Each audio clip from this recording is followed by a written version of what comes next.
உங்கள் எல்லாருக்கும் ஒரு ஆர்த்தோ சம்பந்தமான ஒரு வயசானவங்களுக்கு ஒரு டிப்ஸு எங்கள் அப்பா எனக்கு சொல்லி கொடுத்தாரு. இப்போ நம்ம எல்லாருக்குமே வந்துட்டு டிவி ரொம்ப நேரம் அதிகமாக தலையானை இந்த மாதிரி 2-3 தலையானெல்லாம் வச்சு பார்த்தா கழுத்து வலி வரும். அது வராமல் இருக்கிறதுக்கு டிவி சுகமாக பார்க்குறதுக்கு எப்படின்னு நான் உங்களுக்கு சொல்லித்தரேன் சார். ஓகே, இப்போ அந்த தலையணை எடு பேபி, ஏடு பேபி, தாத்தா சொல்லும்.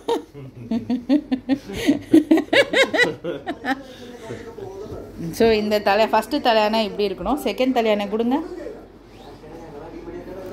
செகண்ட் தலையானை இப்படி லைக் திஸ். இப்போ இதில் படுங்க. டெமோ காட்டுங்க. இதில் படுத்து காட்ட. ஸோ நீங்கள் வந்து ஒரு தலையானை கீழே, ஒரு தலையானை இப்படி அப்படி வச்சுட்டு அப்படி சுகமாக இன்னும் கொஞ்சம் கீழே இறங்கி படுங்க. இப்படி தான் நீங்கள் வந்து டிவி பார்க்கணும்.